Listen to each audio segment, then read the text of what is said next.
नमस्कार दोस्तों। जो IBACIO और जो IBSA की हाल ही में जो वैकेंसी आई है उनको लेकर जो टायर फर्स्ट की स्ट्रेटजी होती है उसके बारे में आज हम बात करेंगे। ऑलरेडी हम जनरल स्टडीज और करंट अफेयर्स की बात पहली वाली वीडियोस में कर चुके हैं, पार्ट 1 एंड पार्ट 2। अब इस वीडियो में जो पार्ट 3 है उसमें हम लोग इंग्लिश वाले पोर्शन की बात करेंगे। और आपको पता होगा कि जो IBACIO और जो IBSA का जो टायर फर्स्ट होता है उसमें 20 क्वेश्चन इंग्लिश के आते हैं। एक क्वेश्चन 1 नंबर का होता है। टोटल 100 नंबर का पेपर होता है। बाकी 20 क्वेश्चन जीएस के होते हैं, 20 करंट के होते हैं, 20 मैथ के और 20 रीजनिंग के होते हैं। तो इस वीडियो में हम लोग इंग्लिश की बात करेंगे कि इंग्लिश के लिए मैंने क्या सोर्सेज फॉलो किए थे और क्या स्ट्रेटजी को मैंने इंग्लिश के लिए फॉलो किया था ताकि हम इंग्लिश में मैक्सिमम मार्क्स स्कोर कर सके, वो हम इस वीडियो के अंदर बात करेंगे। तो सबसे पहले तो मैं आपको थोड़ा सा बताऊं कि इंग्लिश का आखिरकार IBACIO का सिलेबस क्या है, मतलब स्पेसिफिक क्या सिलेबस उन्होंने मेंशन किया हुआ है। देखो, अगर आप देखो तो इसमें उन्होंने स्पेलिंग करेक्शन की बात करी है, इंप्रूवमेंट, एडजेक्टिव, आइडियम,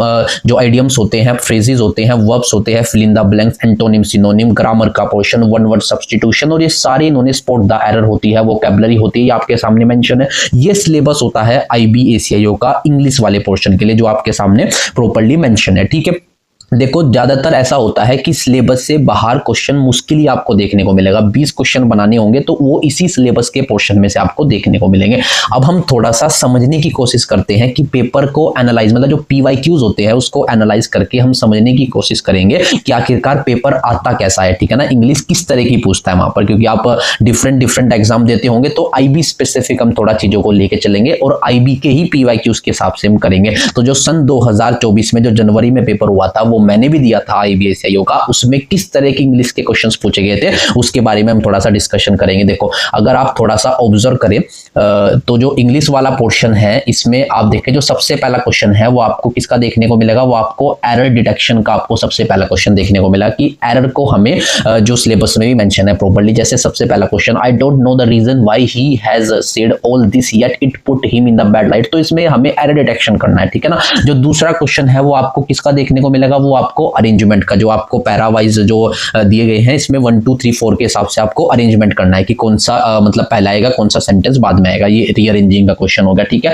अरेंजमेंट का क्वेश्चन होगा। लेकिन आप देखोगे, ऑब्जर्व करो थोड़ा सा ध्यान से कि इंग्लिश का जो पोर्शन है उसको लेंथी बनाया हुआ है। ठीक है ना, अब आप अरेंजमेंट देखो, 6 यानी कि 6 तक पूछे गए, 6 सेंटेंस तक पूछे गए, तो इस तरीके से थोड़ा सा लेंथी था इंग्लिश का पोर्शन। ठीक है ना, क्योंकि एग्जाम का ड्यूरेशन 1 घंटे का ही होता है। तो आप देख सकते हो जैसे जो इन्होंने जो अंडरलाइन वर्ड्स का जो मीनिंग, जो आइडियम का मीनिंग पूछा है वो भी थोड़ा सा लेंथी बनाने की कोशिश की है। ठीक है ना, उसके बाद वन वर्ड सब्स्टिट्यूशन आपको देखने को मिलेगा।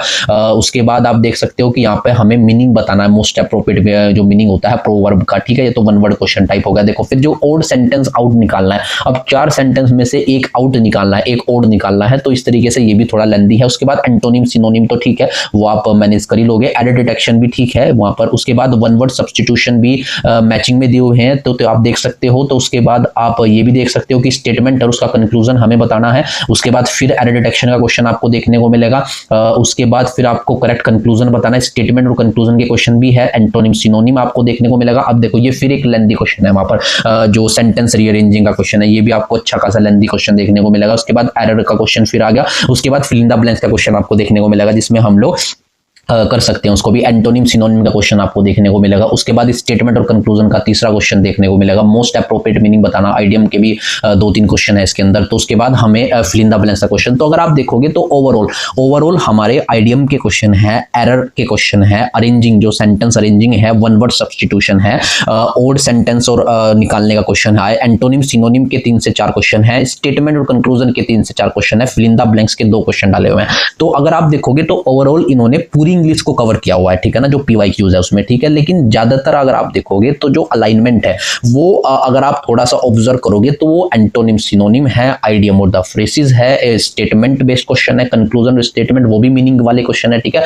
मतलब आपको उसको मीनिंग समझ में आना चाहिए। तो ओवरऑल जो इंग्लिश है उसमें ग्रामर का जो पोर्शन है, जो मैं आपको बताऊंगा रियलिटी, आप थोड़ा सा ऑब्जर्व करोगे तो जो ग्रामर का पोर्शन है वो डायरेक्टली नहीं पूछा गया। ठीक है ना, जो ग्रामर वाला, जो प्रॉपर ग्रामर वाला पोर्शन होता है वो डायरेक्टली नहीं पूछा गया। हालांकि ये चीजें भी ग्रामर से ही कवर होंगी, ठीक है ना। अगर आपको अच्छे से चीजें का मीनिंग समझ में आएगा तभी आप एरर डिटेक्शन कर पाओगे ग्रामर वाले पोर्शन में, लेकिन मोस्ट ऑफ द पोर्शन जो है वो अलग से दूसरी तरीके से कवर किया गया, ठीक है। तो अब सोचने वाली बात है, पीवाईक्यूज है, पेपर है, ठीक है, लेंदी है थोड़ा सा, ठीक है, अदरवाइज पेपर ठीक है, टू द पॉइंट है बिल्कुल, लेकिन थोड़ा से जो सेंटेंस रीअरेंजिंग वाले क्वेश्चन है वो लेंदी है, ठीक है ना। इसको मतलब 15 से 20 मिनट में सोल्व कर पाना मतलब बहुत अच्छी बात है, ठीक है ना, इतने टाइम में इसको सोल्व कर पाना, तो मतलब लेंदी है। बाकी पेपर ठीक है, इजी है, इतना हार्ड नहीं था अगर आप देखें इंग्लिश वाला पोर्शन, ठीक है। अब सोर्सेज क्या फॉलो करेंगे, मतलब सबसे इंपॉर्टेंट जो बात है वो हमारी सोर्सेज को लेकर आती है कि हम क्या सोर्सेज फॉलो करेंगे इंग्लिश वाले पोर्शन के लिए। तो अगर मैं आपको बताऊं, क्योंकि मैं जितने भी सोर्सेज बताना चाहता हूं, क्योंकि 1 महीना बचा है पेपर के लिए, तो मैं आपको फाइनाइट सोर्सेज बताऊंगा। आप इधर उधर मत देख के केवल फाइनाइट सोर्सेज को फॉलो करें। ग्रामर इंग्लिश जो है वो मेनली जो होती है वो कॉन्सेप्ट क्लैरिटी का सब्जेक्ट है। आप कहीं से भी कॉन्सेप्ट क्लैरिटी अपनी करो और प्रैक्टिस सेशन स्टार्ट करो तो हो जाएगा, कोई ऐसी दिक्कत नहीं है। अगर मैं बात करूं सबसे जो इंपॉर्टेंट चीज है वो है हमारी सबसे पहला जो सोर्स हमारा बनता है, जो मैं सबसे अच्छा तरीके से जो मैंने फॉलो किया था वो है ब्लैक बुक।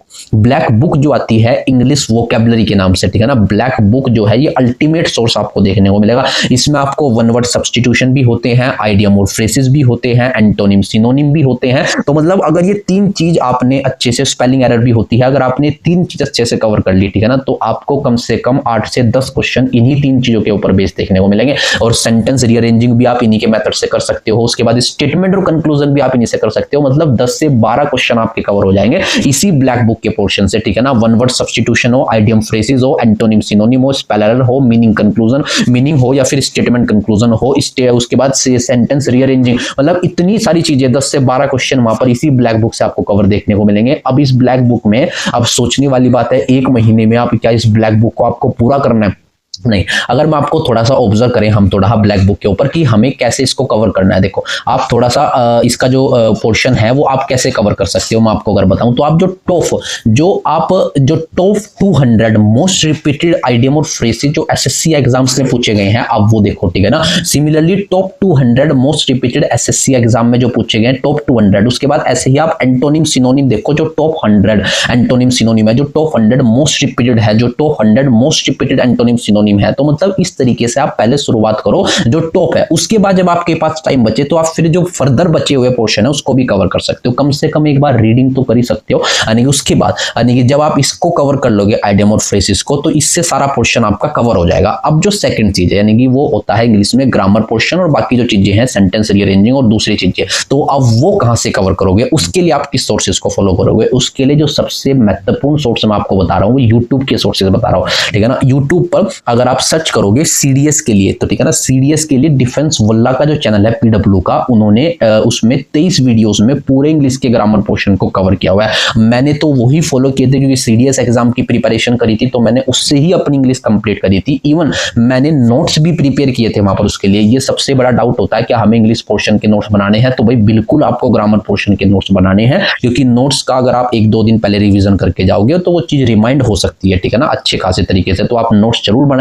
अगर किसी के पास नोट्स बनाने का टाइम नहीं है तो मैंने टेलीग्राम पर ऑलरेडी नोट्स प्रोवाइड कर दी है। टेलीग्राम का लिंक आपको डिस्क्रिप्शन में मिल जाएगा। पूरी पीडीएफ जो मेरे हैंड रिटन नोट्स है कंप्लीट ग्रामर के, इवन उसमें सब कुछ वहां पर आपको आइडियम फ्रेजेस और वन वर्ड सब्स्टिट्यूशन सब उसके अंदर कवर है वहां पर, वो भी आप जाकर वहां पर एक्सेस कर सकते हैं टेलीग्राम चैनल के थ्रू, जो हैंड रिटन नोट्स है मेरे खुद के, ठीक है। तो मैंने क्या बताया कि पहला चैनल तो आपको क्या बताया कि आप सीडीएस के लिए जो पीडब्ल्यू का डिफेंस वल्ला का जो 23 वीडियोस है जो सर ने पढ़ाई हुई है वो आप फॉलो कर सकते हो, पहला, जिसका लिंक आपको डिस्क्रिप्शन में मिल जाएगा। टेलीग्राम पर भी आप उसको, मैं आपको उसको वीडियोस अवेलेबल करवा दूंगा। दूसरा, अगर किसी को फिर भी, क्योंकि मैं 2 इसलिए बता रहा हूं कि कई बार हो सकता है कि एक टीचर का किसी को समझ में ना आए, मुझे आ गया वो अलग बात है, ठीक है ना, हो सकता है आपको ना अच्छा लगे। तो आप जो नीतू मैडम है, ठीक है ना, उन्होंने भी केडी कैंपस की जो क्लासेस हैं वो डाली हुई हैं इंग्लिश की यूट्यूब के ऊपर, ठीक है ना। उसमें भी उन्होंने 52 या 53 के आसपास वीडियोस है, वो भी आप देख सकते हो। उन्होंने भी सब कुछ कवर किया हुआ है, ठीक है ना, आइडियम फ्रेजेस और सेटिंग अरेंजमेंट और ग्रामर का सारा पोर्शन केडी कैंपस से नीतू मैडम ने, उनकी वीडियोस भी मैं टेलीग्राम पर या फिर डिस्क्रिप्शन में आपको अवेलेबल करवा दूंगा।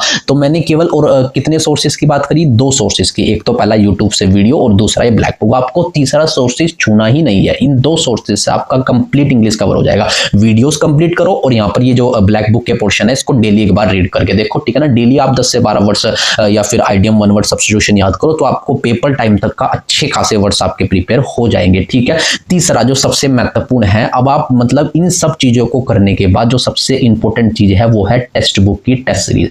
अगर आप ये दो चीज करने के बाद उसको लगाते हो, उसमें क्या है, चैप्टर टेस्ट दिए हुए हैं, ठीक है ना, हर एक पोर्शन के चैप्टर टेस्ट दिए हुए हैं, उसके अंदर सेक्शनल टेस्ट भी अवेलेबल है, तो आप इंग्लिश के चैप्टर टेस्ट लगाओ। जैसे आप जो भी पोर्शन कवर करते हो तो उसके बाद एफएलटी लगाओ आप, तो आप चैप्टर टेस्ट लगाओ, सेक्शनल टेस्ट लगाओ, एफएलटी लगाओ। इन तीनों चीजों से आपकी और अच्छी खासी लेवल पर इंप्रूवमेंट होगी, आप अच्छे से वहां पर चीजों को कवर अप कर पाओगे, एनालाइज कर पाओगे, सेंटेंस रीअरेंजिंग में आपको जो टाइम लग रहा है। दूसरी बात, ये जो सेक्शनल टेस्ट होते हैं और जो चैप्टर टेस्ट होते हैं इसमें टाइम भी गिवन होता है, तो उससे आप टाइम मैनेजमेंट भी अच्छा खासा कर पाओगे। आप कितने टाइम पे उतने ही टाइम में आप सारे के सारे क्वेश्चंस को अटेम्प्ट कर पाओगे। तो ये भी इसलिए टेक्स्ट बुक की टेस्ट सीरीज, या फिर आप किसी का भी मॉक टेस्ट लगा सकते हैं जो आपके लिए फेवरेबल हो। मैंने तो टेक्स्ट बुक को ही फॉलो किया था, यानी तो आप जो भी हो, लेकिन आपको टेस्ट सीरीज जरूर लगानी है, उससे आप पेपर टाइम में टाइम मैनेजमेंट की जो समस्या आ सकती है वो आप टैकल कर पाओगे। तो आपको तीसरा काम जो करना है वो टेस्ट सीरीज। तो मैंने केवल 3 चीजें बताई है, कोई फालतू के सोर्स आप फॉलो ही मत करो, ठीक है ना, फाइनाइट रखो अपने सोर्सेज, क्योंकि टाइम बहुत कम है। जैसे करंट अफेयर्स के फाइनाइट सोर्सेज बताए, जीएस के फाइनाइट सोर्सेज बताए, ऐसे आपको इंग्लिश के भी फाइनाइट सोर्सेज बताए। ब्लैक बुक यूट्यूब से